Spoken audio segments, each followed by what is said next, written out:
আমার হাতে থুকাই থুকাই দেখতে পাচ্ছেন, এটা হলো জাপানের জাতীয় ফল পার্সিমন। এই ফলটি চাষ হচ্ছে আমাদের যশোরে। আর দেখেন কি পরিমাণ এই গাছটায় ফল ধরছে। আমরা কিছুদিন আগেও ভিডিওর মাধ্যমে আপনাদেরকে দেখানোর চেষ্টা করছিলাম। আজ দেখাচ্ছি এই ফলের কালার চলে আসছে। আর অল্প কিছুদিনের ভিতরে কিন্তু এই ফলটা বাজারজাত করা যাবে। কিন্তু দুঃখজনক ব্যাপার হইছে, আমাদের দেশের মাটি, বাংলাদেশের মাটি সোনার চেয়েও খাঁটি। কিন্তু এইখানে বিদেশি ফলমূল চাষ হলেও সংরক্ষণ করার মতো কোনো ব্যবস্থা নাই। এই যে দেখেন, এই ফলটা বাজারে উচ্চ মূল্যের দাম, প্রায় ১,০০০ টাকা করে কেজি বিক্রি হচ্ছে। দেখেন কি পরিমাণ থোকায় থোকায়, এই যে কালার চলে আসছে দেখেন।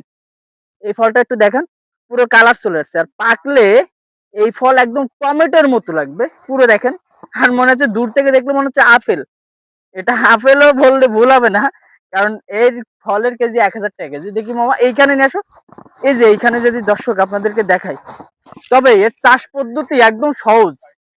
একদম অযত্ন অবহেলায় আপনার বাড়ির আঙ্গিনায় যদি একটা চারা লাগান, তাহলে সেই বছর থেকে আপনি ফল পাবেন। আপনার যেরকম আমাদের জাতীয় ফল কাঁঠাল, বিভিন্ন স্যাঁতসেঁতে জায়গায়, নোংরা জায়গায় লাগাই তুলে এমনি কাঁঠাল হয়। এই পার্সিমন ফল এরকম।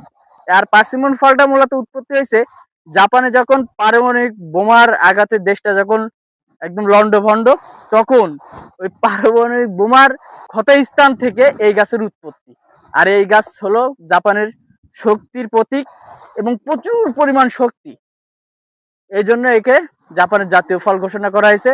আর আমাদের দেশের যশোরের মাটিতেও এভাবে কিন্তু চাষ করা হচ্ছে। আপনিও চাইলে একটা গাছ কুড়াই করে আপনার পরিবারের পুষ্টির চাহিদা মিটাতে পারেন।